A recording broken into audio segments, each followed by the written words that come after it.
کتاب مقدس میں سے امثال کی کتاب کے دوسرے باب کی تلاوت۔ اے میرے بیٹے، اگر تو میری باتوں کو قبول کرے اور میرے فرمان کو نگاہ میں رکھے، ایسا کہ تو حکمت کی طرف کان لگائے اور فہم سے دل لگائے، بلکہ اگر تو عقل کو پکارے اور فہم کے لیے آواز بلند کرے اور اس کو ایسا ڈھونڈے جیسے چاندی کو، اور اس کی ایسی تلاش کرے جیسی پوشیدہ خزانوں کی، تو خداوند کے خوف کو سمجھے گا اور خدا کی معرفت کو حاصل کرے گا، کیونکہ خداوند حکمت بخشتا ہے، علم و فہم اس کے منہ سے نکلتے ہیں۔ وہ راست بازوں کے لیے مدد تیار رکھتا ہے اور راست رو کے لیے سپر ہے، تاکہ وہ عدل کی راہوں کی نگہبانی کرے اور اپنے مقدسوں کی راہ کو محفوظ رکھے۔ تب تو صداقت اور عدل اور راستی کو، بلکہ ہر ایک اچھی راہ کو سمجھے گا، کیونکہ حکمت تیرے دل میں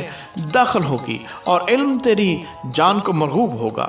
تمیز تیری نگہبان ہوگی، فہم تیری حفاظت کرے گا، تاکہ تجھے شریر کی راہ سے اور کج گو سے بچائیں،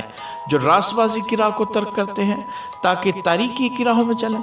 جو بدکاری سے خوش ہوتے ہیں اور شرارت کی کج روی میں خوش رہتے ہیں، جن کی روشیں ناہموار اور جن کی راہیں ٹیڑھی ہیں، تاکہ تجھے بیگانہ عورت سے بچائیں،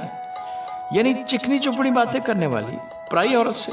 جو اپنی جوانی کے ساتھی کو چھوڑ دیتی اور اپنے خدا کے عہد کو بھول جاتی ہے، کیونکہ اس کا گھر موت کی اترائی پر ہے اور اس کی راہیں پاتال کو جاتی ہیں۔ جو کوئی اس کے پاس جاتا ہے واپس نہیں آتا اور زندگی کی راہوں تک نہیں پہنچتا، تاکہ تو نیکوں کی راہ پر چلے اور صادقوں کی راہوں پر قائم رہے، کیونکہ راست باز ملک میں بسیں گے اور کامل اس میں آباد رہیں گے، لیکن شریر زمین پر سے کاٹ ڈالے جائیں گے اور دغا باز اس سے اکھاڑ پھینکے جائیں گے۔ آمین۔